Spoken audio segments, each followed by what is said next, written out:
lovely people, welcome to another book chat, the weekly roundup of what I've been reading at some point in the past. Sophie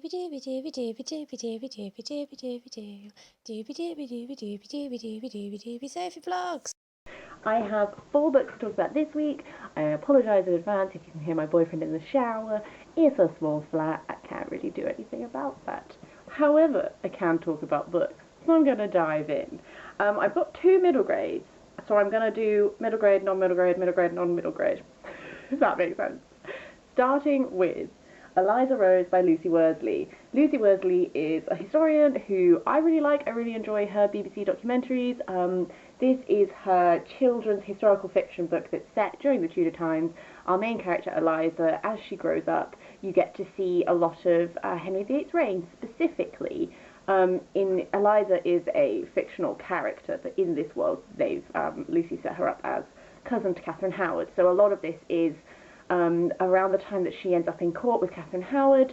It's during Anne of Cleves and then Catherine Howard's rise and then her fall and that sort of thing. So one thing I really liked about this is I think that you can really tell that Lucy Worsley is a historian, because I think that the world building of this and all of the historical details that really root you in what was Tudor England like, I think they're really effective. I think there's a lot of detail about the physicality of the world, what people are wearing, what they're eating, how the day is structured, stuff like this. You can really, I think it's a really engaging way for a kid to learn more about Tudor England, and I think that's really great.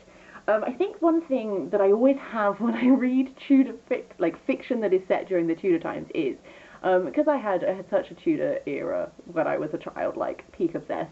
So, you know, like, there is only one way. I know the beats that this story is going to go through because I know the history. So as soon as Eliza is sent to live with the woman who all of her cousins live with, and then she meets Catherine Howard, I was like, okay, well, I'm waiting for the music teacher to be a beat.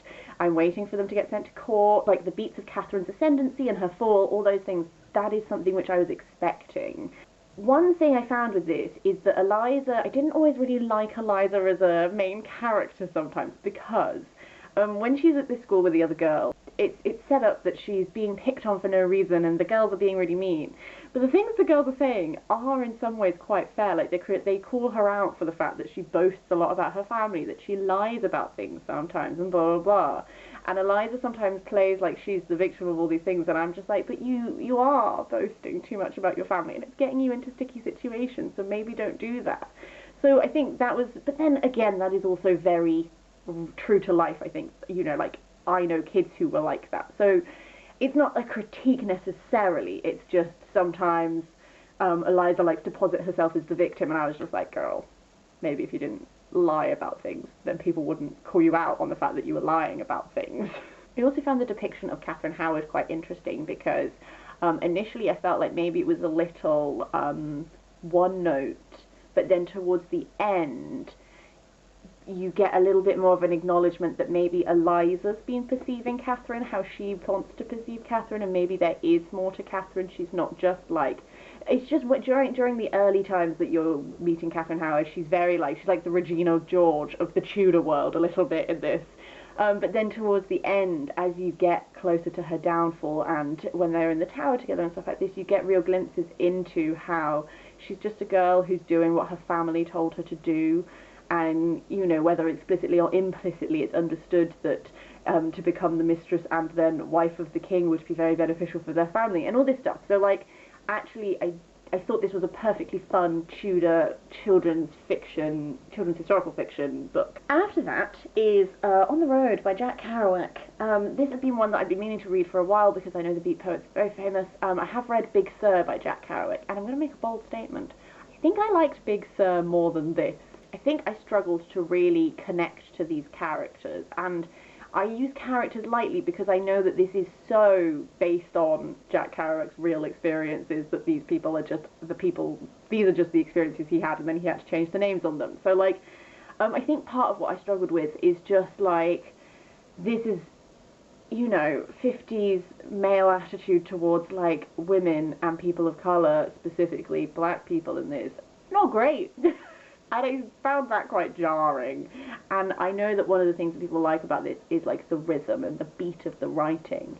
And that was interesting to read. But I think because I have also read Big Sur, this is not my first time reading Jack Kerouac's writing. So I think I liked Big Sur a bit more because Big Sur was like kind of a guy like having a little bit of a breakdown, but also like the wilderness of America and all this. Like, I don't remember it super well, but what I remember liking about it, I didn't find in this, and I don't know.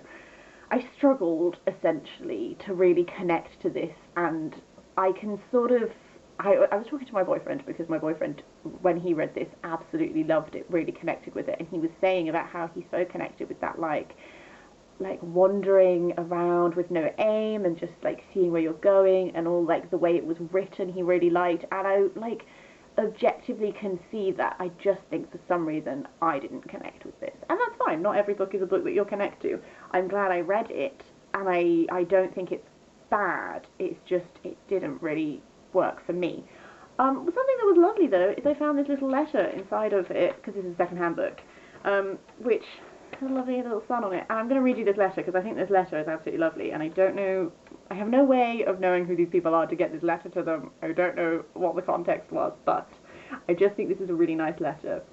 It says, "Dear Becky, your bag's almost packed. I feel sad you are leaving without having talked more with you about ourselves, our lives, hopes and wishes, but I feel somehow closeness has grown, although we haven't actually sat down a lot together."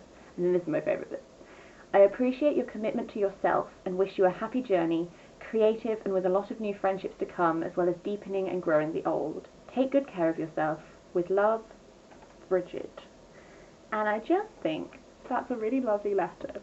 And I'm torn now, because I don't really want to keep this book, because I'm not going to reread it and I've got limited shelf space. I do kind of want to keep this, but I also feel like these should live together. So what I'm actually going to do is I'm just going to keep the book for a while I decide. Maybe I'll just take a photo of the letter and then I'll keep that, and then I'll donate them to a second-hand shop, and then, you know, someone else can find it and have a lovely time and find the letter and connect and all that sort of thing. But yeah. The next book is the middle grade book, and that is Moonlocket by Peter Bunzl, which is the second book in the Coghart series.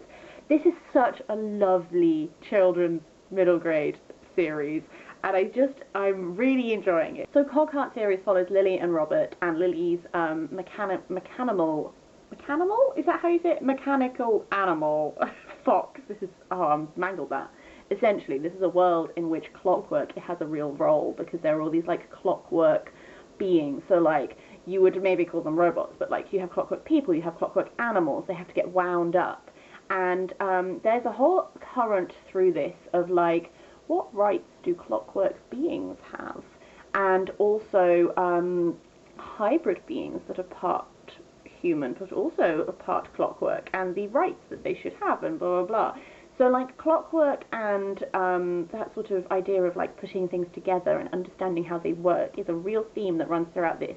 In this particular episode, they meet a criminal mastermind called the Jack of Diamonds, and Robert's search for his mother and to find his identity coincides with this guy's search for this thing called the Moonlocket, and these threads sort of start to get woven together. So themes that I really enjoyed in this is, one theme that runs throughout this is codes, secret codes, that sort of thing, which I think is a really delicious subject to weave throughout a children's book, because it's just something that like kids can then go away and like explore on their own.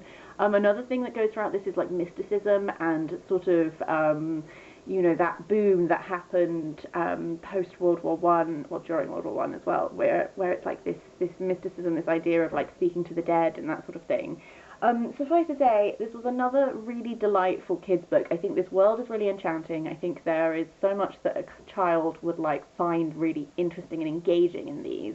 And I think they're thoroughly good fun, and I'm definitely going to be reading the third book, Sky Circus, because I own it, so that's great. The final book I'm going to talk about this time is How to Be Right in a World Gone Wrong by James O'Brien. This was lent to me. I didn't know who James O'Brien was before I read this book. This is essentially a non-fiction book. I gather he has a radio show where it's just like you can call in, and all these things like your opinions on the various subjects that he goes about here is like Islam and Islamicism, Brexit, LGBT, political correctness, feminism, nanny states and classical liberals, the age gap, Trump, and essentially it's a continuation of what his radio show is, which is people call in and they're like, these are my opinions, and he like challenges those opinions. He like has data and facts to back things up and be like, actually, the reason you hold this belief about X group of people is because of this newspaper that ran this article and they blew it up out of proportion. Here are the actual facts and blah blah blah. So like I can very much like appreciate what he's doing with that. I don't always agree with some of his opinions, but like not in a huge way. I think I found this interesting. I gave it like a solid 3 out of 5 stars. I think it does what it says it's going to do on the tin quite well. I am really glad that I read this because I do feel like I've got a better understanding of where some of these like myth-ideas come from. How we can like bash down some of these like common mistakes and stuff like that. So that was good. I enjoyed it. That's it from me this week. I hope you're having the loveliest of weeks. Do let me know down in the comments below if you have read any of these, if you have opinions on any of these. I would love to hear them. Otherwise, I will see you next time for something different.